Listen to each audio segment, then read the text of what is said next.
Υπάρχουν ορισμένες ιδέες στην ιστορία της ανθρωπότητας που δεν υπόσχονται ισότητα, αλλά ελευθερία. Ιδέες που δεν γεννήθηκαν μέσα από επαναστάσεις των φτωχών, αλλά μέσα από την πίστη ότι ο άνθρωπος, όταν αφαιθεί ελεύθερος, μπορεί να δημιουργήσει έναν καλύτερο κόσμο.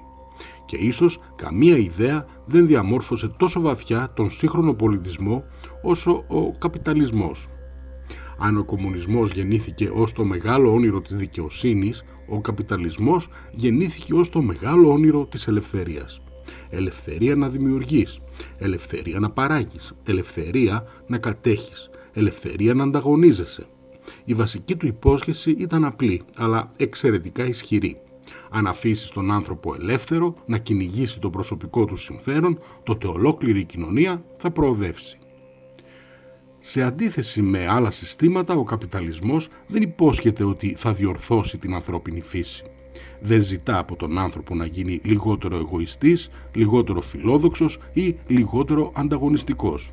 Κάνει ακριβώς το αντίθετο. Χτίζει πάνω σε αυτά τα χαρακτηριστικά. Παίρνει την επιθυμία για επιτυχία, για πλούτο, για διάκριση και τη μετατρέπει σε κινητήρια δύναμη της κοινωνίας. Αν το σκεφτούμε ψύχραιμα, αυτή η ιδέα έχει τεράστια γοητεία, γιατί μοιάζει βαθιά ρεαλιστική. Δεν βασίζεται σε έναν ιδανικό άνθρωπο, αλλά στον πραγματικό άνθρωπο. Στον άνθρωπο που θέλει να βελτιώσει τη ζωή του, να προστατεύσει την οικογένειά του, να αποκτήσει περισσότερα και να εξασφαλίσει ένα καλύτερο μέλλον. Και ίσως εδώ να βρίσκεται η μεγαλύτερη δύναμή του. Για να καταλάβουμε όμως πώς γεννήθηκε αυτή η ιδέα, πρέπει να επιστρέψουμε πίσω, πριν ακόμη υπάρξει ο καπιταλισμός. Για αιώνες η Ευρώπη ζούσε μέσα σε ένα φεουδαρχικό σύστημα. Η γη ήταν η κύρια πηγή πλούτου και εξουσίας. Οι περισσότεροι άνθρωποι γεννιόντουσαν σε μια κοινωνική θέση και πέθαιναν στην ίδια.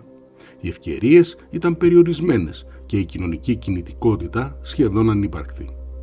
Όμως από τον 16ο και τον 17ο αιώνα κάτι αρχίζει να αλλάζει.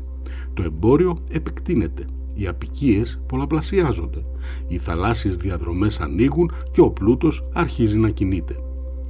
Για πρώτη φορά η οικονομική δύναμη δεν εξαρτάται μόνο από τη γη, αλλά από την αγορά, το εμπόριο και το ρίσκο. Μια νέα τάξη εμφανίζεται, οι έμποροι, οι τραπεζίτες, οι επιχειρηματίες. Και έπειτα έρχεται η βιομηχανική επανάσταση, το μεγάλο σημείο καμπής.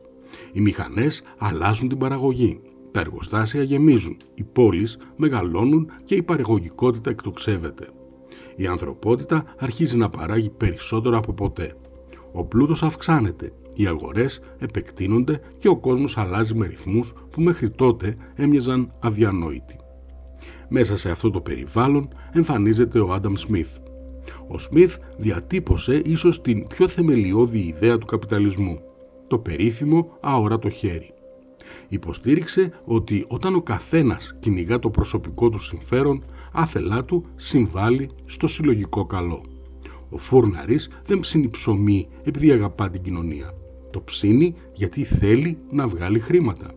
Κι όμως μέσα από αυτή τη διαδικασία η κοινωνία ωφελείται. Ήταν μια ιδέα σχεδόν επαναστατική και σε μεγάλο βαθμό η ιστορία έδειξε ότι είχε δίκιο. Ο καπιταλισμός έφερε τεχνολογική πρόοδο, ιατρικές ανακαλύψεις, βελτίωση του προσδόκιμου ζωής, αύξηση της παραγωγής και πρωτοφανή οικονομική ανάπτυξη. Από τη βιομηχανία μέχρι το διαδίκτυο, από τα αντιβιωτικά μέχρι τα smartphones, μεγάλο μέρος της ανθρώπινης προόδου χτίστηκε πάνω στον καπιταλιστικό μηχανισμό. Και αυτό είναι κάτι που δεν μπορούμε να γνωρίσουμε, γιατί ο καπιταλισμός δεν είναι μια θεωρία που έμεινε σε βιβλία. Είναι ένα σύστημα που λειτουργήσε, παρήγαγε αποτελέσματα, έβγαλε εκατομμύρια ανθρώπους από τη φτώχεια, δημιούργησε ευκαιρίες που σε άλλες εποχές δεν υπήρχαν. Όμως εδώ αρχίζει το μεγάλο παράδοξο, γιατί κάθε μεγάλη δύναμη κρύβει μέσα της και μια μεγάλη σκιά. Η βιομηχανική επανάσταση δεν ήταν μόνο πρόοδος, ήταν και σκληρότητα. Παιδιά δούλευαν σε εργοστάσια και ορυχεία. Άνθρωποι εργάζονταν 14 ώρες τη μέρα σε άθλιες συνθήκες. Οι εργάτες ζούσαν στιβαγμένοι σε φτωχογειτονιές, χωρίς καθαρό νερό, χωρίς ασφάλεια, χωρίς δικαιώματα. Και όλα αυτά στο όνομα της ανάπτυξης. Ταυτόχρονα η αποικιοκρατία έγινε βασικός μηχανισμός συσσόρευσης πλούτου. Ολόκληρες κοινωνίες λαιλατήθηκαν, πρώτες ύλες αφαιρέθηκαν, λαοί μετατράπηκαν σε εργαλεία παραγωγής. Και εδώ εμφανίζεται η πρώτη μεγάλη αντίφαση του καπιταλισμού. Ένα σύστημα που υπόσχεται ελευθερία χτίστηκε σε μεγάλο βαθμό πάνω στην ανελευθερία άλλων. Και τότε εμφανίζεται ο μεγάλος του αντίπαλος, ο Καρλ Μάρξ. Ο Μάρξ είδε στον καπιταλισμό κάτι βαθύτερο, όχι ένα σύστημα ελευθερίας, αλλά ένα σύστημα εκμετάλλευσης. Πίστευε ότι το κέρδος γεννιέται μέσα από την υπεραξία, από τη διαφορά ανάμεσα σε αυτό που παράγει ο εργάτης και σε αυτό που πληρώνεται. Και όσο το σύστημα μεγαλώνει, τόσο μεγαλύτερη γίνεται η συγκέντρωση πλούτου. Για τον Μάρξ, ο καπιταλισμός περιείχε μέσα του τη δική του αυτοκαταστροφή. Γιατί όσο περισσότερο παράγει, τόσο περισσότερο συγκεντρώνει δύναμη στα χέρια των λίγων. Και όσο ο χρόνος περνούσε, η ιστορία άρχισε να δείχνει ότι αυτή η κριτική δεν ήταν καθόλου θεωρητική. Το 1929 έρχεται η πρώτη μεγάλη συστημική κρίση του καπιταλισμού. Το κράχ της Wall Street παρασύρει την παγκόσμια οικονομία στη μεγάλη ύφεση και αποκαλύπτει ότι η ελεύθερη αγορά δεν είναι πάντα τόσο σταθερή όσο πίστευαν οι υποστηρικτές της. Εκεί εμφανίζεται ο Τζον Κέινς που υποστηρίζει ότι η αγορά δεν μπορεί να αφαιθεί εντελώς μόνη της, ότι το κράτος πρέπει να παρεμβαίνει, να προστατεύει και να σταθεροποιεί. Και έτσι γεννιέται το κοινωνικό κράτος. Για δεκαετίες αυτή η ισορροπία φαίνεται να λειτουργεί. Όμως τη δεκαετία του 70 και του 80 το εκρεμές γυρίζει ξανά. Ο Μίλτον Φρίντμαν και ο Φρίντριχ Χάγεκ επαναφέρουν την ιδέα της ελεύθερης αγοράς. Λιγότερο κράτος, περισσότερη ιδιωτική πρωτοβουλία, περισσότερη απορρίθμιση. Κι έτσι γεννιέται ο νεοφιλελευθερισμός. Η αγορά ξαναγίνεται κυρίαρχη. Οι οικονομίες παγκοσμιοποιούνται. Οι τράπεζες επεκτείνονται. Τα κεφάλαια κινούνται με ταχύτητα που δεν είχε ξαναδεί ποτέ η ανθρωπότητα. Και ξανά ο πλούτος εκτοξεύεται, αλλά μαζί του εκτοξεύεται και η ανισότητα. Το 2008 ο κόσμος βλέπει ξανά το σύστημα να λυγίζει. Η μεγάλη χρηματοπιστωτική κρίση αποκαλύπτει τις ρογμές ενός μηχανισμού που όταν μένει ανεξέλεγκτος μπορεί να μετατρέψει την απληστία σε παγκόσμια καταστροφή. Τράπεζες σώζονται με κρατικό χρήμα, ενώ εκατομμύρια άνθρωποι χάνουν σπίτια, δουλειές και αποταμιεύσεις. Και για πολλούς η εικόνα γίνεται πλέον ξεκάθαρη.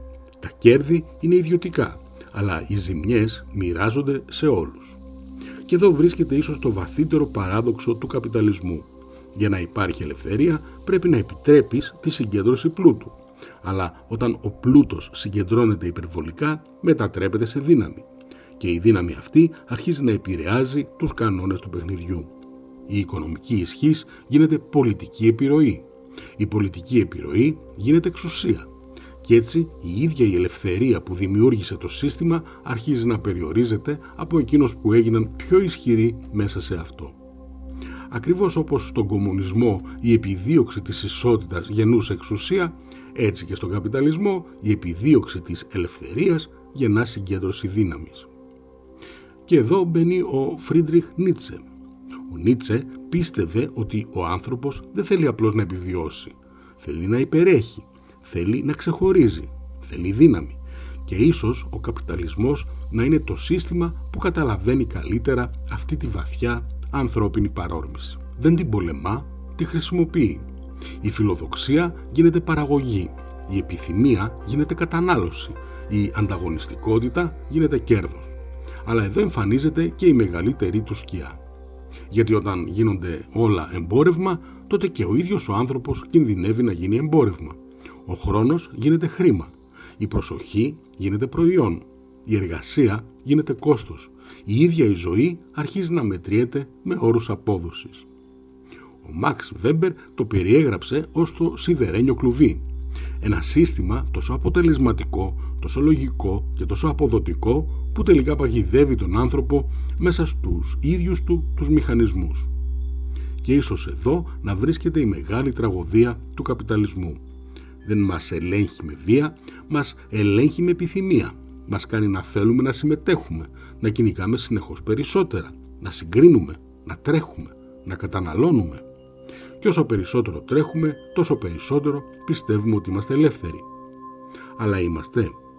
Ή απλώς κινούμαστε μέσα σε ένα σύστημα που έχει μάθει να μετατρέπει ακόμη και τις πιο βαθιές μας ανάγκες σε μηχανισμό κέρδους? Κι όμως, όπως και με τον κομμουνισμό, η απάντηση δεν είναι απλή. Γιατί ο καπιταλισμός δεν είναι μόνο εκμετάλλευση. Είναι και δημιουργία. Δεν είναι μόνο ανισότητα. Είναι και ευκαιρία. Δεν είναι μόνο απληστία. Είναι και καινοτομία. Ίσως γι' αυτό επιβίωσε. Γιατί δεν ζητά από τον άνθρωπο να πάψει να είναι αυτό που είναι. Χτίζει πάνω σε αυτό. Αλλά ίσως ακριβώς εκεί να βρίσκεται και το μεγαλύτερο πρόβλημά του. Γιατί όταν χτίζεις πάνω στην απληστία, η απληστία δεν σταματά ποτέ μόνη της. Και τότε το ερώτημα γίνεται αναπόφευκτο. Μπορεί ένα σύστημα που βασίζεται στο προσωπικό συμφέρον να παράγει πραγματική δικαιοσύνη? Ή μήπως ο καπιταλισμός είναι απλώς η πιο αποτελεσματική μηχανή ανισότητας που δημιούργησε ποτέ ο άνθρωπος? Ίσως τελικά ούτε ο κομμουνισμός ούτε ο καπιταλισμός να κατάφεραν να λύσουν το βασικό πρόβλημα. Γιατί ίσως το πρόβλημα να μην είναι ποτέ μόνο το σύστημα. Ίσως το πρόβλημα να είμαστε εμείς. Και ίσως το πιο δύσκολο ερώτημα να παραμένει ανοιχτό. Ο καπιταλισμός μας ελευθέρωσε ή απλώς μας έμαθε να αγαπάμε τις αλυσίδες μας? Γράψτε μου τη γνώμη σας στα σχόλια. Και αν σας άρεσε αυτή η ανάλυση, κάντε εγγραφή στο κανάλι και ενεργοποιήστε τις ειδοποιήσεις, γιατί εδώ προσπαθούμε να κατανοήσουμε τις μεγάλες ιδέες, τις μεγάλες συγκρούσεις και τα πιο δύσκολα ερωτήματα της ανθρώπινης ιστορίας απλά.